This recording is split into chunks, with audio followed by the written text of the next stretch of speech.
What's up, everybody, and welcome to the next set of Sly Cooper and the Thievius Raccoonus speedruns.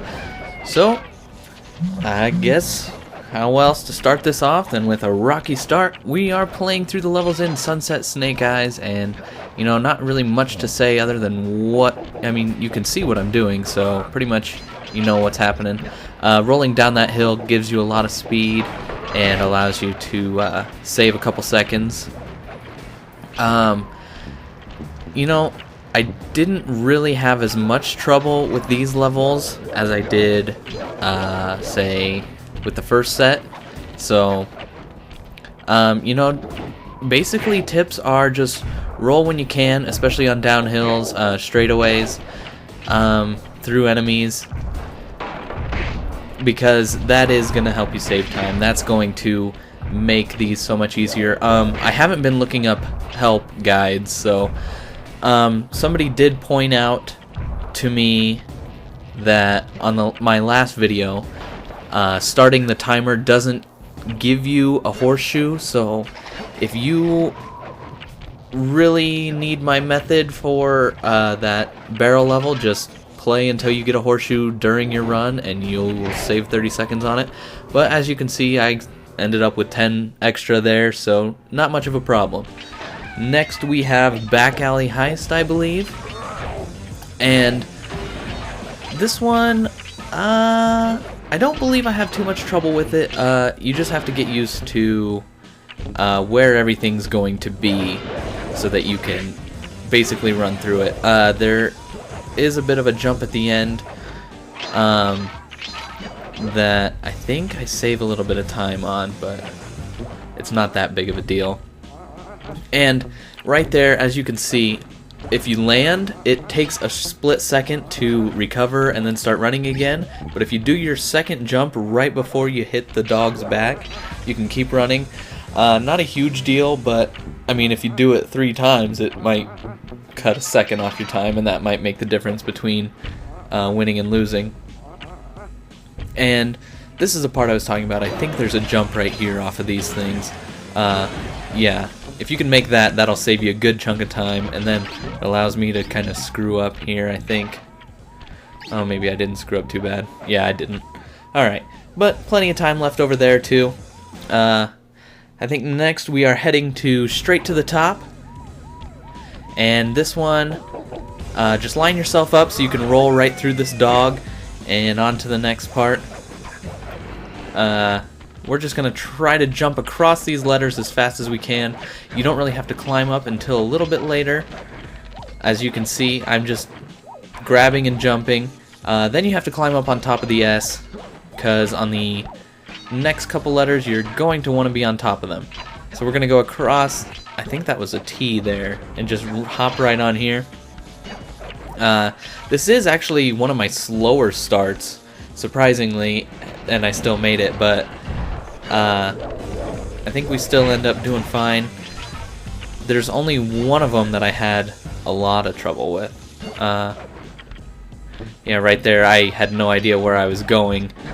That's how you can tell this part was actually really new to me. Right there, try to jump across that gap and grab the pole, and then just jump off right away. That'll save you a little bit of time. Yeah. Just avoid that guy. Don't even worry about him. And I think we end up with a couple seconds here, because once you land on here, time stops for just a second. But beware, because it does start back up when you hit the ground if you aren't right in the right spot. So, run towards that. 4.5 seconds left, not bad. And next, I think we head on to Tango. And the time doesn't start till you get up here, but I recommend, this guy made me so mad, so just go up, hit him, then start your timer. It'll save you a whole bunch of trouble, save you maybe a second in time. Jump off and grab as high as you can on that. That'll save you a little bit. Jump straight to the second mattress there instead of bouncing on both of them. If you can, those jumps where you land on the points are faster if you can do them quickly. So that will speed you up if you can do those. You don't necessarily need to roll across these rooftops, but this jump, if you can grab onto that clothesline, will save you a few seconds at least. This one, jump and grab, and then jump and grab again to get, basically, to skip that climb. And, coming up, take this guy out, and what you do is go through the shortest part of this guy's light here. And if you do that, you don't have to go around behind him. He won't shoot at you. Just go in that short part of the light. And that'll save you some time there as well. Like I said, these aren't 100% perfect runs. They aren't the fastest possible probably, but these are just the methods that I played through the level and found. I haven't looked anything up, so I don't know the fastest methods, but you guys are welcome to try whatever you want. Obviously, kind of missed the grab on the ladder there. Don't even jump on this mattress, just run across. It's so much faster. And pretty much we're almost to the end. The thing to know here is that you are going to, and you could skip a mattress there, you have to destroy this fire hydrant, and I didn't know that at the time. I completely forgot from playing through the game, but once you do that, the level is complete. And there we go. So now we're going to move on to Boneyard Casino. And make sure you run up and hit this switch before you start the timer, and then you can just roll right down that hill. And if you get a good enough start, you can get all the way through without waiting for this light, if you time it perfectly, but it's not going to cause that much of an issue. You can't really roll across this bridge here because of all the ridges, but roll down this hill and get to these guys. Now you can kind of jump across these to save a little bit of time, because you'll move faster if you're jumping as opposed to shimmying along the wall. These things kind of swing like crazy and can mess you up a little bit, but they're not too bad. Roll across this. I don't think you can make it all in one roll ever, but that's fine. Take this guy out once you get there. And then, I don't really remember the rest of this. We're going to roll down this hill, I know that. And, I was going to restart the level there, but I didn't get in the water enough to be affected by it. Basically, I just jumped across these the whole time.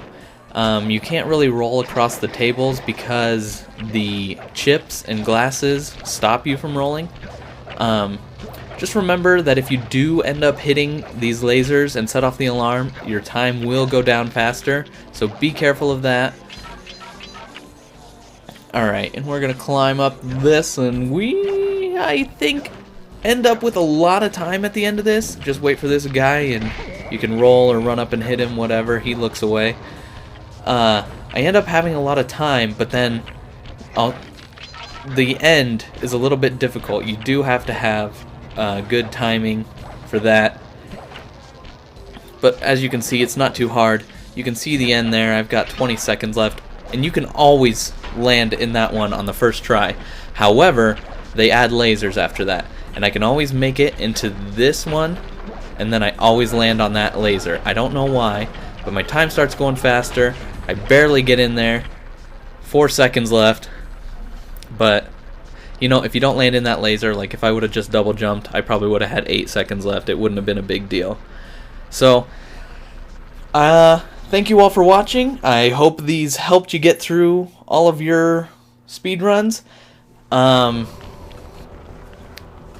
If you would like to see more of the Sly 2 streams, I think I might be doing those on Twitch. As of the time that I'm recording this, I'm saying that.